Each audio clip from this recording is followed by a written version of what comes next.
ከቀብር ስነ ስርዓቱ በፊት ባለቤቱ አንዳንድ ነገሮችን ለማውራትና ለማውጋት ሞክራ ነበር። እጅግ ጠንካራ እንደሆነች ቢነገራትም ነገር ግን አሁን ላይ ባለው ሁኔታ ልቧ ተሰብሮ መጽናናት አልቻለችም።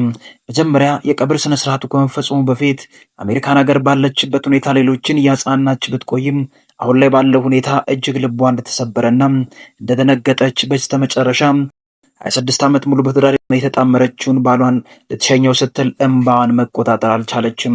ራሷን እስከ መሳት ወደ ላይ እስከ መውጣት ድረስ ብዙ ፈተናዎችን አሳልፋለችም። አሁን ባለው ሁኔታ ልጆቹ መጽናናት አልቻሉም።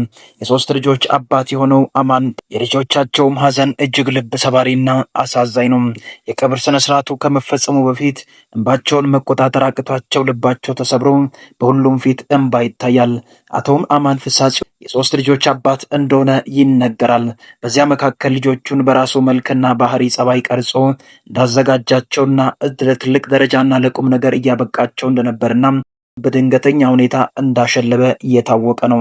ታዲያ አማን ፍስሐ ጽዮን በዚህ ህይወት መንገድ ውስጥ ብዙ ሰዎችን ለመርዳትና ደፋ ቀና እያለ በፈተናዎች የታጀበን ህይወት ያሳለፈ ብርቱና ጀግና ለባለቤቱ የታመነ ለ26 ዓመታት በአንድነት በፍቅርና በሰላም ጸንቶ የኖረ ትዳርን የገነቡ ሰው ናቸው። የአማን ፍስሐ ጽዮን ባለቤት ዛሬ ላይ ባለችው ሁኔታ እጅግ በሚያሳዝንና ልብ ሰባሪ በሆነ ሁኔታ ታይታለች። ብዙዎቹ በእንባ እንዲራጩ ምክንያት ሆናለች። የአማን ፍስሐ ጽዮን የቀብር ስነ ስርዓቱ ላይ የታዩ እጅግ አሳዛኝና ልብ ሰባሪ ነገሮች አሉ። ምንም ያክል ልባችን ጠንካራ እንደሆነና አብሮ ጠንካራ የሆኑ ሰዎች በዙሪያችን እንኳን ቢኖሩ በስተመጨረሻ ግን አፈር ልናለብስ ስንል ሁሉም ነገር እንዳበቃና ለአንዴና ለመጨረሻ እንዳከተመ እየተሰማም ይመጣል። ልብ ሰባሪና አሳዛኝ ነው። የአማን ፍስሐ ጽዮን ህይወት እጅግ ልብ ሰባሪና አሳዛኝ ነው። በፈተና የታጀበ ነገር ግን ምንም ያክል የመረጋጋትና አንዴ ተረጋግቶ የመኖር ህይወት ያልኖረው ብዙ የህይወት ፈተና ውስጥ የታጀበ መንገዶችን ያሳለፈ ሰው እንደሆነ ይነገርለታል። የባለቤቱ ሀዘን፣ የልጆቹ ሀዘን መጽናናት ከብዷቸው አፈር አልብሰው ለመመለስ አቅቷቸው እያለቀሱም ይገኛሉ። ታናሽና የመጨረሻ ልጅ ደግሞ እስካሁን ድረስ የሆነውን ነገር ማመን ከብዷት በእንባ የታጀበ ህይወት ውስጥ ትገኛለች። እጅግ ልብ ሰባሪ፣ እጅግ አሳዛኝ ነው።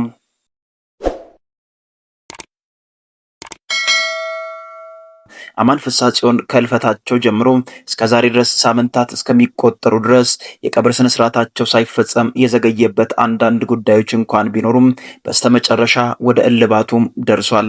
ዶክተር አብይን ጨምሮ ትላልቅ የመንግስት ባለስልጣናት፣ አዳነች አቤቤንም ጨምሮ ብዙ የመንግስት ከፍተኛ ባለስልጣናት ተገኝተውበታል። የሱ ህልፈት ብዙ መነጋገሪያዎችን ቢፈጥርም የኋላ አዳዲስና ሰበር መረጃዎች ደግሞ እየወጡ ነበር። የአስክሬን ምርመራ ለምን ማድረግ አስፈለገ የሚለው ጥያቄ አንዳንዶች ዘንድ እንኳን ቢነሳም በአሜሪካን ሀገር ካረፈ በኋላ ባረፈበት ሆስፒታል ሙሉ በሙሉ የአስክሬን ምርመራ ከተደረገ በኋላ አንዳንድ የጸሎት መርሃ ግብሮች ከተናቀቁ በኋላ ነው እንግዲህ ወደ ቦሌ ኤርፖርት አስክሬኑ የተሸኘ ይታወቃል። ይህንን አስመልክቶ ኢቢኤስ ቴሌቪዥን እና ሌሎች የመንግስት ባለስልጣናት አንዳንድ ማስጠንቀቂያዎችን አስቀድሞ መናገራቸውን ተከትሎ ምንም አይነት የካሜራ ቀረጻም ሆነ ምንም አይነት ጋጋታ የግል ጣቢያዎችም ሆነ በግለሰብ ደረጃ ስልክ እንቅስቃሴ እንዳይኖር መከልከሉ ታውቋል። ይህንን ተከትሎ ብዙዎቹ በሳቱ በነበረ ሁኔታ እጅግ ደስተኛ እንደሆኑና የሚዲያ ሽፋን የሚሰጡ ኢቢኤስ ቴሌቪዥን እና ኢቲቪ እና ፋናን ጨምሮ ተጨማሪ ቲቪዎች ብቻ ወይም የቴሌቪዥን ማሰራጫ ጣቢያዎች ብቻ እንጂ የግለሰብ ካሜራ፣ ስልክም ሆነ የተለያዩ ነገሮች መከልከላቸው ይታወቃል። ይህን ተከትሎ በዛሬው ዕለት የአማን ፍስሐ ጽዮን ህልፈትን አስመልክቶ ባለቤቱ የመጨረሻ መልእክቷን አስተላልፋለች። እጅግ ልብ ሰባሪውና አሳዛኙ ህልፈት 26 ዓመት የቆየ የፍቅር ታሪክ ለአንዴና ለመጨረሻ ላይገናኙ የሚሰናበቱበት እንደሆነ ተነግሯል። ባለቤቱ መጽናናት ከብዷታል። ብዙ እያለቀሰችም ትገኛለች። አንዳንድ ጊዜ አብሮን የነበረ ሰው፣ በፈተና መካከል አብሮ የቆየ ሰው ድንገት ተለይቶን ወደ አፈር ሲመለስ ልባችን እጅግ ይሰበራል። ባለቤቱ ጠንካራ እንደሆነችና ብዙዎችን እንኳን የማጽናናት አቅም እንዳላት ቢነገርም የኋላ ግን በስተመጨረሻ መሰነባበቻው ላይ እጅግ ልብ ሰባሪና አሳዛኝ ነገሮችን ማሳየቷ ብዙዎችን ያስደነገጠና ያስለቀሰ ጉዳይ ሆኗል። በፈተና መካከል አብራ እንደነበረችውና ነሳት በውድቀቱ መካከል አብራ ሆና በሚታከምበት ጊዜ አንድም ቀን ከጎኑ ሳትለይ ስታስታምምና ዋጋ ስትከፍል እንደነበር ይታወቃል።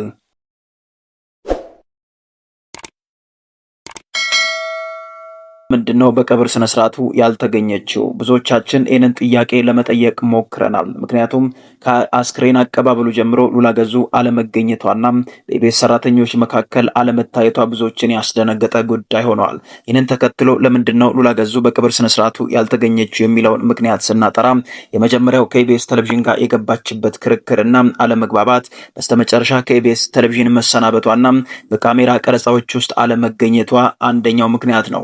ሁለተኛ ደግሞ ኢቢኤስ ቴሌቪዥን ላይ የሚሰሩ ሰራተኞችና ሌሎች ተጠይቀው ሉላ ገዙ እረፍት ላይ እንደሆነች ለመናገር ቢሞክሩም ምንም ያክል የሰው ልጅ እረፍት ላይ እንኳን ቢሆን ስራ ፈቶ ቤት ቢቀመጥ ለምንድነው የለቅሶ ስነ ስርዓቱን እመቶ የማይታደመውና የማያለቅሰው? ምንም አይነት ምክንያቱ አሳማኝ አይደለም ሲባል ተንቀሳቅሷል። ሉላ ገዙ አሁን ባለው ሁኔታ ከኢቢኤስ ጋር የገባችው ሰጣ ገባና ውጥረት በስተመጨረሻ የአማን ፍሳጽዮን ለቅሶ ላይ እንዳትገኝም እንቅፋት ሆኖባታል። ይህንን ተከትሎ ኢቢኤስ ቴሌቪዥንና ሉላ ገዙ የገቡበት መጨረሻ እጅግ የሚያሳዝንና ሉላ አሁን ባለው ሁኔታ በራሷ የቴሌቪዥን ፕሮግራም ወይም ተጨማሪ በዩቲዩብ ስራዎች ለመምጣት ዝግጅት ማጠናቀቋና አንዳንድ ቅሬታዎች በልቧ መፈጠሩ በአስክሬን ሽኝቱም ሆነ በቀብር ስነ ስርዓቱ ላይ እንዳትገኝ እንዳደረጋት መረጃዎች ይወጡ ይገኛሉ። ሉላ ገዙን አላየናትም፣ ምን ሆና ነው የሚሉ ሰዎች ቢበራከቱም ነገር ግን በሰዓቱ ምንም አይነት መልስ ለመስጠት የደፈረ ጋዜጠኛ ባይኖርም አሁን ባለን መረጃ መሰረት ሉላ ገዙ አሁን ባለችበት ሁኔታ ከኢቢኤስ ጋር ያላት ነገር ሙሉ በሙሉ መቆራረጡና ለአንዴና ለመጨረሻ ጊዜ እንደማትገኝ መናገሯ ብዙዎችን ያሳዘነ ልብ የሰበረ ጉዳይ ሆኗል። እያንዳንዱ ሰው እሷን ለማየትና በለቅሶ ሰዓት መታደሟን ለማየትና ለማረጋገጥ ቢሞክርም በፍጹም ሊያገኛት አልቻለም። አሁን በወጣው መረጃ መሰረት የአስክሬን ሽኝቱ ወደ ቤቱ ከሄደ በኋላ ቀጥሎ ወደ ቤተ ክርስቲያን ወይም የአባቶች ጸሎት ከተደረገ በኋላ እንደሚቀበርና የቀብር ስነ ስርዓት እንደሚፈጸም የተነገረ ነበር።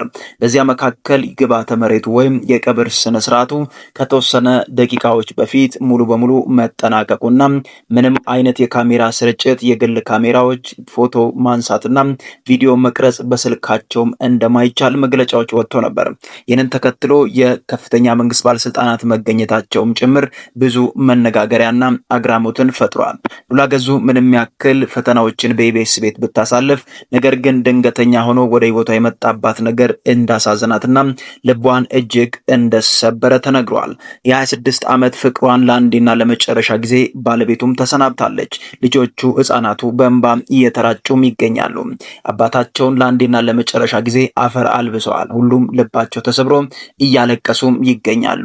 ታላቅ ልጃቸውም ያሳየው ፊትና ለቅሶ ብዙዎችን ልባቸውን የሰበረ ያስለቀሰና የኢቢኤስ ሰራተኞችን ሙሉ በሙሉ ልባቸውን የሰበረ ጉዳይ ሆኗል። መቅደስ ደበሳይ ደግሞ በመገኘቷና በቦታ ሆና ያሳየችው ፊትና ለቅሶ ብዙዎችን ያስደነገጠ ሆኗል። እስከዛሬ ድረስ መጽናናት እንዳልቻለችና ልቧ እጅግ እንደተሰበረ የአማንን የቀብር ስነ ስርዓት ላይ በመገኘቷ ምን ያክል ልቧ ተሰብሮ በእንባ ታጅባ እየቀበረችው እንደነበረ ያሳያል። በዛሬው ዕለት ከሰዓታት በፊት የተሰማው መረጃ በእውነት እጅግ የሚያሳዝንና ልብን የሚሰብር ነው።